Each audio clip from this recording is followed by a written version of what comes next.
And welcome to the Markets and Money podcast. I'm delighted to be joined again by Hulse, who is a fund manager of Onward Opportunities listed in the UK. Last time we spoke, I think it was pretty much the bottom of the market. Can you remember? We were in that studio. Was it last year, 2023, last year, October, November? So pretty much the bottom, and everything was selling off. People were unhappy. Investors were sort of crying into their Cheerios. Things are looking different now, right? That's right. And we need to meet more often because it feels like the market made a bit of a short-term, 12-month bottom just last week again, just having looked at the AIM all share and a few other things this morning, which all of a sudden look a little bit more bullish. But really delighted to be back on just over a year since we launched the fund.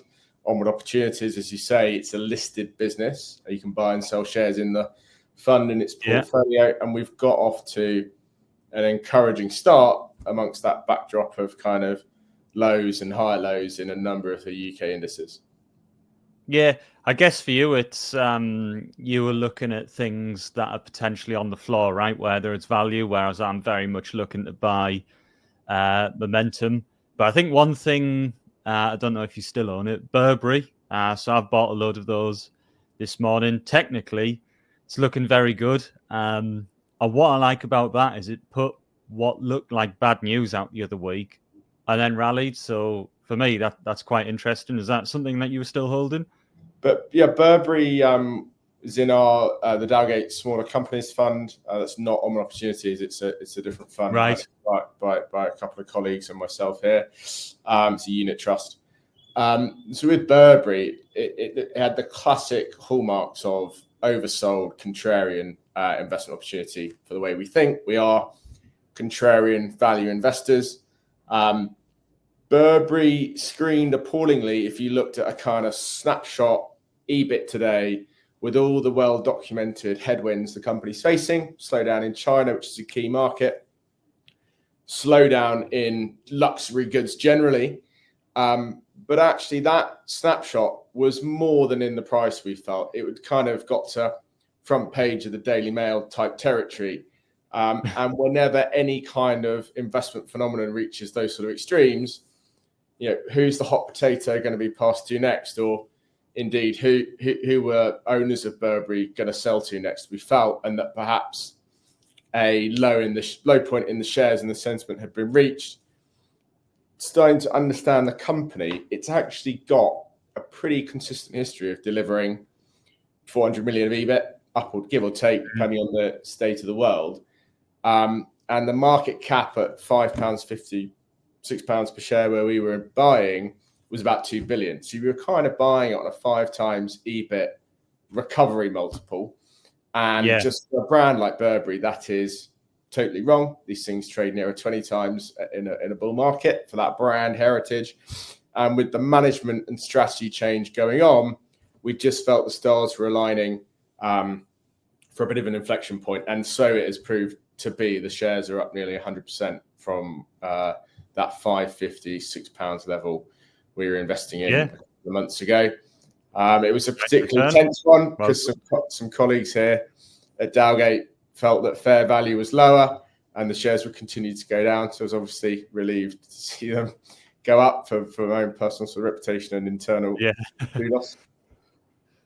And there was that bid rumor, wasn't there, from Moncler? Well, it was a bid rumor from Moncler, but it came from some Parisian blogger, didn't it? Yeah, I mean, it was all part of that. I think that it's one of the symptoms of a stock being undervalued is bid rumors tend to emerge for one reason or another. Yeah. They were then dismissed, but what caught our eye is, the shares had gone from 6 to 8 or 7 to 8 really during that bid speculation. Yeah. When an anonymous source dismissed the rumors, the shares didn't really come off anywhere near as much as they'd gone up. And that told us there was sort of... Yeah, I saw that as well, yeah. There was some growing sort of strength and momentum building in the flow of the shares. And so it proved to be. The shares have rallied a lot since then. Yeah, I remember thinking if the bid comes off, then it'll trade towards the undisturbed with a slight premium based on the fact that people are speculating. But it didn't really go down as much. So yeah, that was quite a bullish sign to me. And then if you look at the chart, you've got that tight base. It's broken out today. £10 was actually the COVID low, so I'm thinking that is going to be a bit of resistance. But hopefully I'll average up again. I mean, it's not my typical stock, but technically it looks great. And because it's so liquid, you don't really have any, well, I don't have any problems getting in or out because, you know, there's just always trades. That was a big attraction for us, Michael. We felt if we were wrong, we'd be able to work that out quite quickly and trade out. This was not a kind of illiquid micro cap, which is where we do a lot of our other investing. And actually, upside was reward was skewed to the upside, and it was very liquid to come out if we felt we were wrong. And so we took the position, and I'm glad we did. Yeah, well, let's hope it continues going up. I wouldn't be averse to that. Any other Synectics had news today, which I think you also hold, right? Yeah, we had two bits of good news in the portfolio this morning. One was from Synectics, which is about 10% of our portfolio, and then Angling Direct, which is about 6%. With Synectics, what we think we've identified is a bit of a world beater, but it's a micro cap on a very low valuation. What we mean by that is our due diligence or our screens about 6 months ago spotted something was changing at Synectics. The earnings were pretty dramatically actually improving after 5 to 10 years of declining, and then actually nearly some losses at some point during the pandemic. And that screen led us to spot they'd been winning some contracts that was driving some of this improved earnings outlook, earnings momentum. And actually, a site visit to the company, time with management, talking to customers, we've sort of due diligenced and now believe that Synectics surveillance software, primarily for casinos at the moment, but we expect that to expand quite dramatically in terms of other verticals, really is a best-in-class product. And it was trading, and I think still is now, after today's big earnings upgrade, on an ex-cash PE of high single digits, low double digits. You know, a software business of that quality should be much higher than that. Really, if you look at sort of transaction multiples for those sort of businesses. What's really interesting is we think that momentum can continue, and that's really for 2 or 3 key reasons. I mentioned they have a leading position in casinos.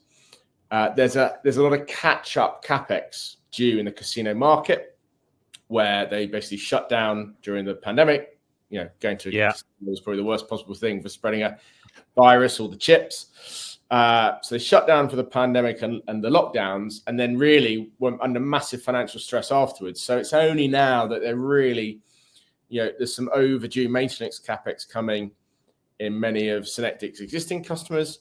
And actually those same sort of trends or recovery sentiments are driving some growth capex in that industry. We've identified 20, nearly 25 casinos that are opening around the world in the next 5 years, and they all require an in-depth, very complicated, very reliable surveillance software system, control room, and associated cameras and hardware. The business won Marina Bay Sands a few years ago, which is that, if anyone's a Formula One fan, it's that sort of slightly alien-looking hotel with the three pillars and the platform on top. That was watched once in Schumacher, so you that was alien to me. On that. It was about a $15 million contract. We expect more casinos of that size to be built, so lots to go for Synectics in the context of a 45 million market cap, of which now 9 with cash after this one upgrade. Beyond that, we see data centers as a really exciting opportunity for the same product. Believe it or not, until about 2 months ago, data centers were not designated as critical infrastructure in the UK. I think that says a lot about the state of UK infrastructure policy, but there we go. That's a debate for another day and a different type of podcast. But what it means now is, all of a sudden, one of the sort of strings of being a critical infrastructure site is the requirement for much more sort of intensive high-end surveillance and security. Plays very neatly into Synectics' hands for the existing data centers in this country. And actually, those are one of the few growth areas at the moment for construction in the UK is new data centers. I think when Keir Starmer had his sort of business investment conference just before the budget. Was it 15 or 25 projects were announced? I can't remember. And I counted about a third were commitments to build new data centers from the big infrastructure players. So we're really excited about that. And what we see now is a business that has a good organic growth, structural growth story, perhaps some market share in there too, at totally the wrong valuation. We think they've upgraded EBIT twice this year already since we invested.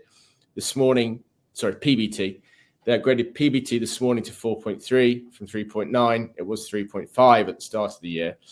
Okay, so nice upgrade cycle. Yeah, we see that continuing because they announced also this morning a record order book for next year. If you overlay the order book with the current revenue target and compare that to last year, it's quite clear that they could have another good year if that continues. But slightly medium to long term, things like the 25 casinos, the ever-growing importance of surveillance, we see a business here that can get to 10 million EBIT plus, so a kind of 8 PBT from here. So really a doubling of profits from here, and also the multiples probably about half what it should be. So well in excess of a 2x return if part or all of those elements of our investment thesis play out. Bob Hulse just got in his chair, a real enactor of change and improvement and self-help. Recently got SureServe sorted and sold. So really credible board building there as well. Yeah, and I guess with that one, I guess it's a bit like Beaks and Interseed, the technology, once it's in, it's very hard to displace because you are not going to win that contract on cost, right? And so if surveillance gets Synectics gets their surveillance tech in, unless they make a mistake, there's not really going to be an incentive to change, right? Your instincts are correct, Michael. And in fact, that's what came across really strongly in our due diligence. Onward Opportunities runs quite a high conviction, high concentration style. To warrant that level of conviction, one has to do the extra mile on due diligence to kind of underpin your convictions. Yeah. Talking to some of Synectics customers, what came across was, no, they're not the best on price, but we pay it anyway because they're the best. And actually, a couple of incumbents that they won business off had been unseated because they were deemed, not high end enough for the regulator, the sort of gambling regulator in the various jurisdictions. Yeah. So you're right. This is kind of designed in earnings. There's a kind of 5 to 7 year replacement cycle. So once you're in, 5 years later, there's scope for some more chunky work. So lots to play for at Synectics. What AIM should all be about? A small world beater, overlooked, cheap, good entry price for the normal investor, with some great prospects ahead. Yeah, and that's it with AIM. I think, there was some research by Schroders that basically said AIM, the UK market outperforms in terms of multi-baggers. And yeah, there's a lot of dross out there, but you just avoid it. So small cap, speculative miners, which obviously are never going to achieve. There's some of them that have been raising money for 20 years. They just change the story, get the broker, design a new presentation, and the directors have salaries for the next 5 years again. But if you actually do the work, you can find some really good companies. So I'm going to take a look at that one. I did come up this morning in my upgrade filter. I did see that it had been, I think it was materially ahead, right? So that's quite interesting. There's also another one which I think you own. I looked at this in 2021, and I think it was again last year, Transense Technologies, because I think it was about 50 pence last year. And when I looked at the trajectory of iTrack, the revenue for that, I thought that easily covers the market cap and more, and that's pure profit. And then obviously it's investing in SAW and TransLogic. I didn't realize the prices got up to, I think it was about 170 recently. So I wouldn't be a buyer here, but I think you have a different view. So Synectics was Transense was a really fascinating one. We spotted what it sounds like you had observed as well, which really anywhere up to £1, £1.20. The market cap was underwritten by one product's royalty agreement with Bridgestone, iTrack. Yeah, as you which rightly pure point profit. out. Pure profit is a royalty. And Transense is a business of three components. So if I'm telling you that the market cap was fully covered by the value of the royalty for one, by definition, it was a kind of buy one, get two free, in that you got some upside on the other two technologies for nothing. Now, they're both quite nascent, certainly in terms of size of revenue, those two technologies. So that meant, back to that high touch style, we spent quite a lot of time due diligencing what their potential could be, and if they were things we wanted to own for free, because actually we're not in the interest of buying shares just to be kind of covered with the margin of safety. We're after upside. Like every other investor, our target returns are 15% per annum plus. And what we really observed was two products with very high gross margins. SAW, which is a torque sensor, has about 80-90% gross margin and is designed in a bit like a Synectics type product. And then Translogic, a tire pressure and tread depth sensor, is about 60% gross margin, and both are doing about $1 million of turnover today.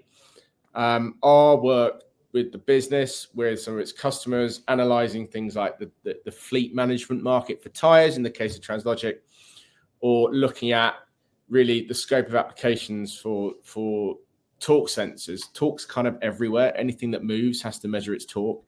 So in some ways, the possibilities are slightly limitless relative to the size of the market cap.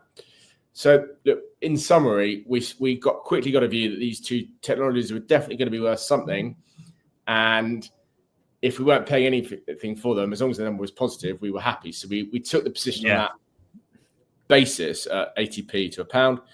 What has happened since is our work has been partly borne out in that the SAW sensors, the torque sensors, have won 2 or 3 now really exciting contracts or bits of work. One with Airbus on the trialing of their next generation landing gear system to measure the torque in there. I used that word limitless earlier, not sort of candidly. These are very, very large markets in the context of a market cap for Transense of about 25 million. I mean, landing gear has to be replaced regularly because of the thing about how it's used. And there's thousands of aircraft around the world. They've also won a couple of contracts or schemes of work in the automotive sector. Again, a very large market. Now, what hasn't happened yet is the kind of golden egg from the golden goose of, say, Airbus, they've done the trial work and actually we're going to put this into production. They haven't won an in-production type contract for a little while. They've won 2 so far. One was small in motorsport for IndyCar. That excited us because the performance threshold is high, showed the technology was effective, but it's not a big market. So there, the possibilities aren't limitless. They're actually quite narrow, but it's good verification technology. The reason why we have topped up above £1 is because our conviction has increased. We do think SAW will definitely be worth something now. And even it's with also in the helicopters, isn't it? General Electric. Yeah, for the new Apache engine refit. You're right to point it out. So again, another testament to there is a real product with real USP here. The reason why we've been sort of topping up is even at the share price there about 180, you're basically paying a net EV, net of the value of that first royalty we talked about, of around kind of 10 million. Well, we think SAW alone could be worth multiples of that. For example, say turnover went from 1 to 5 over the next 6 years, which we think is doable. It's throwing off a very high EBIT and gross margin off that. Call it 50% EBIT margin, maybe slightly less, I don't know, but let's make the math simple. Because of its designed in high margin nature, 20 times your 2.5 of EBIT is not out of the realms of possibility. That gives you a value of 50. And then you wouldn't still have paid anything for Translogic, which again is really starting to show signs of success. And actually, albeit maybe it's the slightly kind of uglier sibling and less talked about, in the near term could be the real earnings driver for Transense. The company came out with an AGM statement 4 months into their financial year, saying they effectively expect to be ahead because they're very, very comfortable 4 months in. And we think that's been driven by sales prospects in Translogic, where the new management team, really led by Ryan Morn and Nigel Rogers, they've totally changed where they sell that product. And we think they're having quite a bit of sort of success now. And again, therefore, we think Translogic is going to be worth something. Will it be worth 5, 10, 25? I don't know. I suspect it's nearer the latter based on our work. And again, that's in excess of the sort of 10 million or so EV you're paying today, net of that royalty for components. Yeah, it's an interesting business. And, if I was an investor, I probably would have bought at 50 to 75 pence and just held. But yeah, I'm not. So that's why I didn't leave that to the smart guys like you. What other things have you been looking at then as well as that? One of the more recent additions to the portfolio was Audioboom, 2 or 3, maybe 4 weeks ago. That I know that one quite well. Yeah. Unfortunately, I didn't buy it. So it's had a seller for about a year, hasn't it? Every time the stock put out good news, it would get hammered. So someone was selling. And then I saw Herald have taken a chunk on that recent update, and I was thinking, I'll just get sold off again. And then it didn't. It went straight up. So it's now 3.35, 3.10 on the telly now, isn't it? It's quite a jump. So when did you get into that? About 4 weeks ago.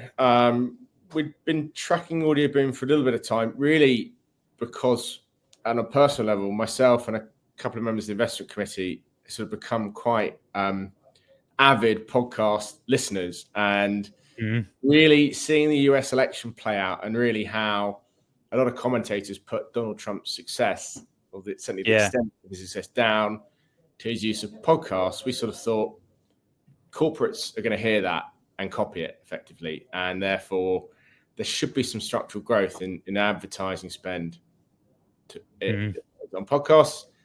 Audioboom's a publisher. It makes its money from a cut of advertising on podcasts. And we revisited it. It always had a bit of a up and down history. I think the shares peaked at £22 a share. Yeah. They were at 2 when we started looking a month or two ago. At £2, the market cap was about 40, and that put it on an EV sales of 0.5. The business had also recently kind of reached confirmed profitability. By confirmed, we mean 2 or 3 quarters of that happening and the quarterly profitability going up. And what we discovered that was telling us is that the business had turned a corner. Profitability was going up. That was going up because it reached the kind of level of two reasons. The level of drop through, where increased turnover was just contribution margin. It's a platform business. Yeah. And as I've just explained, we expect their turnover to have a tailwind because we think podcasts will be used more and more by advertisers as a way to get to some certain demographics. And actually, they'd come out of some onerous contracts this year, which were holding back the earnings and the cash generation. Those ending also accelerates profitability, but also will now mean the business doesn't need to raise money. And I just wonder if some investors were pricing it as if it did, and that was another reason why the shares were a bit range bound, despite a year of definitely progress.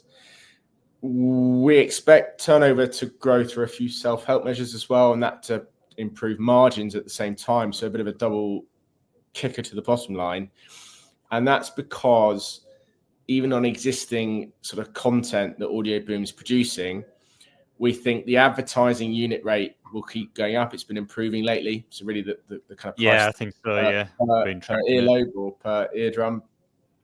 And actually, we think as well, they can probably go from today about 2.5 to 3 minutes of advertising per hour as an average with their content, probably to near a 4 or 5, and that's a kind of doubling of the earnings per podcast, but no extra cost really or anything meaningful. So it could get quite exciting, that one, because it's looked a little bit oversold to us for some time. Platform businesses definitely trade on much more than 0.5 times sales when they're profitable and growing and generating cash, which Audioboom now is. They actually in the US trade on 2 times sales or thereabouts. AIM probably won't allow us to get there just because it's the UK market, but you can see a path to 1 or 1.5 sales quite easily, and that's material upside from both where we were buying, but even still today. Yeah. I think I remember in 2020 it was at about £3 and it went on that run to 21. I can't see it getting to 21 because of, I think before we had lots of money coming into the market, everyone was buying everything. The narrative was really good, but now, the advertising market seems to have bottomed. So that's also going to gear the earnings, because every dollar that trickles up, it falls straight down because the costs are fixed. So yeah, I don't have a position yet. It's definitely on my watch list, but at the moment I'm just sort of watching it going up without a pullback or a consolidation. But yeah, I agree. I really like the look of that one as well. Lots of directors buying as well, which is always a good sign. Yeah, he seems to buy all the time, and has been for quite some time. Yeah, but on the presentation, the board are quite open and they answer all the questions, which I like. There was a company recently, REA Holdings, palm oil. I tried to get a hold of them, and they're just impossible. You can't find them on social media. I've sent them an email. I've got a list of questions I want to ask, and I can't get them answered. So I'm probably not going to buy anything material, and it'll always be just. I met them about 2 months ago, probably for similar reasons as you. Okay, right. That's interesting. Trading at a discount to NAV, and there's quite a lot of transactions going on for palm oil assets. I just struggle to. I struggle to unpick the investment case beyond its sort of discount to the assets and how you model that improving, that kind of re-rating. And the trouble is, because of what you've just explained, the rest of the stock market will probably struggle as well. And a share's value is partly a function of the market's kind of understanding of it, and therefore ability to price it correctly, or have a willingness to buy or sell. There's been a real improvements in kind of retail shareholder engagement, participation in the UK. Things like Investor Meet Company, I think, is a fantastic business and service, and hats off to the guys who set that up. Podcasts like yourselves and others, again, are very helpful. We need more of that, not less, as part of the sort of tonic to keep public markets a kind of successful, accessible, healthy market. I think public markets, I obviously believe in them massively, and I've got a huge bias, but I can genuinely say I love the stock market. I love what it stands for. It's a weighing machine of capital and businesses, and most crucially, it's accessible. It's a public market, okay? And I think the industry, government, the regulator, the press are slightly overlooking an important point here. Private equity funds may be doing fantastic returns at the moment. I do think that all needs to be caveated with the fact they are a leverage model. Leverage has been very cheap for the best part of 20 years, but nonetheless, they are quality operators. But they're not accessible. You have to have a very high unit size to be able to invest in the funds, even higher to get co-investment rights on the deals to invest in the companies directly. And actually, you kind of have to, a lot of these things are kind of almost invite only. So unless you're the old boys club fund, how does the ordinary investor follow the kind of Warren Buffett maxim of, to generate wealth for yourself, you either have to create a great business. Well, some people can do that, but not everyone. Or own a share in one. And the public markets is the only way for an ordinary investor to really do that, certainly to do it themselves. And that's really important. It should actually be really important to a Labour government that is all about the ordinary voter, the ordinary member of the public. And that's just quietly behind the scenes, a bit of a message I'm trying to push, because I want the stock market. It's a good one. I agree. Yeah, same. If there's no stock market, I would have to go get a job, which I don't really want to do. But yeah, it's like when has been quite a few successes over the years, and Yeah, I think part of the problem with AIM is, on one side you've got a lack of regulation. So when I was talking to someone the other day, Cloud Tag, I don't know if you remember that one. It was in 2015 or I think it was 2016, and it was some dude who'd set up some sort of fitness wearable, which it just didn't exist. And the company had put out an RNS saying they'd signed an agreement with a retailer called Second Chance. And this guy had actually spoken to the sales director at Second Chance, and he said, "We've never even seen a workable product, never mind signed a sales order." Now, whether or not he's telling the truth, but I mean, the product never did exist. Nothing ever happened to it. All of the so-called orders didn't appear. It looks like a scam. 8 years later, no one's ever got the money back. And these things sort of suck capital out. And yes, it's good to have not so much regulation because things can get up and running quickly. But at the same time, it's a minefield out there, and you do have to be careful. And yes, the ordinary person can get access, but I think part of the problem is you don't really know what to do. Or you don't really get any training for it in school. So a lot of people say, "I'll just hold the shares till they go back up," and it just doesn't happen sometimes. There's a huge need and opportunity to feed into the education system, kind of financial planning, financial understanding. It would be much more used to, not just individual, but societal kind of positive externalities. Yeah, everyone. Yeah. For people to understand how mortgages work, understand how credit cards work, compounding, interest, debt, the stock market, savings, pensions, because there's loads of time spent at school, frankly, on a load of waffle. Yeah. I calculated the radii of circles. TSHE when I was at school. I couldn't tell you what we spent the time on, but I know it was an hour a week for a couple of years. Well, I think I had something similar, yeah. How good would it be if some of that was a bit of financial education? Set yourself up a JISA, and there's 50 quid from the government or something to get. I don't know. Yeah.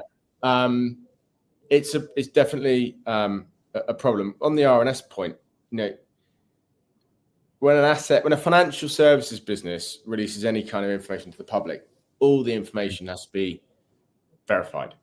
And I don't really understand why they don't apply that rule to any RNS. A reach or a press release is different. But a regulatory news service should probably be a little bit more regulated in the form of, something like you've just demonstrated there. But that's just a lie. And a verification process might have, not all, but might have just either sniffed that out or put someone off trying in the first place. Because a good company releasing simple facts, should be able to verify something quite quickly, unless it's some complex calculation and question whether that should be going out. Yeah, well, there is supposed to be the Nomad, but obviously in this case, something obviously went wrong, which is the case for a lot of companies. But yeah, I agree. Definitely, there should be something in schools. So, what about your thoughts for 2025? And last time things were looking quite bleak. I'm actually quite bullish now. I feel like good news comes out and stocks go up, which is how it should be. I mean, last year, good news was coming out and things were getting hammered. Obviously, that could change, but we've got the US election out the way. We've got the UK election. We've got the budget. I'm sure there will be some banana peel in a few weeks down the line. But, those are three pretty big things that are now out the way. So I don't know how you're feeling, Laurie, but I'm pretty bullish. Your banana peels reminded me of playing Mario Kart as a kid. Yeah, exactly. Yeah. So to stick with the analogy, what are our kind of red or blue shells for 2025? We think the kind of blue shell trading for non-Mario Kart players that are listening, this is a kind of thing you fire and it goes to the front of the race and takes out the leader. Yeah. So what do we think of the top picks for next year? Well, yeah, I'm probably slightly more bullish than I might have been the day after the budget, but I still think the European economy has structural challenges. And actually, where you really want to be is stocks with a London rating, but international earnings, US, Far East, Middle East, South America, wherever it may be, because twofold. Those are the areas of structural growth. Trump is going to try and trigger domestic growth in the States, and actually GBP listed stocks, if they're dollar denominated earnings, we think sterling will probably weaken versus the dollar as well. So you might get a sort of double hit. There are two top picks in the portfolio for that are a business called Windward and a business called Impact. Impact's particularly interesting because it's also a play on automation and reshoring, which are two other big sort of structural issues at the moment. Rachel Reeves just made hiring people even more expensive. I suspect other governments do similar things. The alternative is to, if you're a packaging business or a food processor or a pharmaceutical, food and beverage, whatever it is, if you're packaging goods at high speed, the alternative is to get Impact to design a solution for you that's fully automated or got lots more automation and take out labor cost. And actually, Impact has got a cracking management team. It's going through a fantastic turnaround. They've just done two decent acquisitions, one in the US, one in Europe, further diversifying the international earnings. We think that leaves them very well placed for next year versus the kind of short cap forecasts, which don't assume any synergies from either deal. And also the margin target looks low to us. We model 12 plus for Impact on an EBIT basis. I think short cap are at 10 at the moment. So even in that alone, I suspect there's some upside subject to the world not being a disaster next year. Let's hope not. And then to that point around London rating, Impact trades on 5 or 6 times EBITDA for next year. We know private equity are buying similar businesses at 10 plus. So you got international earnings at a discount.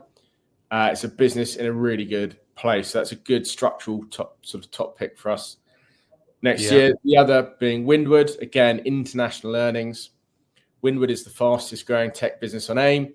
We think fast growing international tech earnings, again, are a good place to be in a world of sort of sluggish European domestic growth. Again, cracking management team board. The business has just got an inflection point of profitability. They are building a fantastic roster of customers, all of which is contracted sales at, I think it's 99% ACV. So sticky. Their software is 80% plus gross margin. It provides two, again, quite topical solutions. The first is harnessing maritime data to help companies and governments avoid or spot sanctions breaches. Very topical in the world of Red Sea, Iran, Russia, Ukraine, etc. But also sort of border force, border control, especially in the States with people smuggling and migration in Europe. And then on the other side, another product that was really spun out of that first one 6-7 years ago is a supply chain analysis tool, providing logistics firms, global corporates with global inventory and supply chains, the ability to very accurately predict where their inventory and products are beyond what the shipping provider will give you. But really most interesting are these AI products they're rolling out, again, but like Impact, to reduce headcount in these companies by automating the processing and movement of containers around the world. Some of the ROI stats they're throwing out for their customers are huge, and we expect that to drive lots of growth and sales for Windward that from here drops through neatly to profit. They've got $17 million of surplus cash or so on the balance sheet. We expect them to do something with that. There's a load of options, but it's surplus now. And really that business has got contract momentum now and very well placed for next year in terms of structural themes from a sort of out of the micro level for a minute. I suspect that small caps finally break out, subject to inflation not overheating too much in the US and globally. And that's the big question mark for next year, is what does inflation re-emerge and to what extent? But if it doesn't, I suspect now, both on valuations grounds, but also kind of earnings prospects, earnings upgrades, small caps in the US first start to move, and I think you're already starting to see that over there with the Russell, and that sort of drives a kind of trickle across into the UK and Europe later in the year, especially as rates come down in both sort of territories. ECB probably first, Bank of England behind them. The frustrating thing is, up to the election, that UK recovery small cap trade was brewing quite nicely. The macro data was strengthening. We had some of the strongest ISMs in the G7. The consumer confidence was really recovering, and actually consumer household balance sheets were the strongest they've been for decades, if not years. And that's kind of been slightly hosed on. But perhaps the narrative again will recover into the new year, driven by fundamentals again, and perhaps politicians just keep their mouths shut for a little while. That would be nice. Yeah, we're going into the year fairly fully invested. We were about 20% cash at the end of the summer going into the budget. We went into the budget about 95% or more invested. We just raised some more money for the fund. That's brought the cash balance up, obviously, but we probably will. Congratulations. Thanks. Yeah, we've been one of the only investment trusts to grow this year and traded a premium. So that we wear that as a bit of a badge of honor. The only other two raising money are Rockwood, managed by Richard Staveley, who I used to work with and on and support him on that for 5-6 years before I launched Onward, and Stuart Widdowson, who runs Addition Investment Trust, which is a kind of best-in-class, very well-respected manager. So to be in that company is encouraging, and we're going to work hard to try and stay in that company next year. Our NAV is up about, or the fund performance has been about 25% from where we launched 18 months ago. So we're delivering we're ahead of our 15% per annum return target, and we hope to beat it again next year. So we're sort of probably in a similar camp to you going into next year. I think it's going to be quite exciting. I mean, there's already been some big moves this year, and even if the wheels do fall off, there are going to be big moves either way. So I guess you probably don't do that much shorting, if any. We're a long only product. Long only. Yeah. I mean, long only is actually the easiest way to make money, but when the wheels do fall off in a euphoric bull market, shorting can be quite fun. But hopefully we are going to see a euphoric bull market at some point. That would be nice. Maybe not next year, but let's hope for a better year. Laurie, it's been an absolute pleasure. Thanks so much for your time. Some really insightful stuff there, and let's catch up again in a few months. Thank you so much for having me on, and anyone that's listened all the way through, particular thanks. And have a great Christmas, everybody.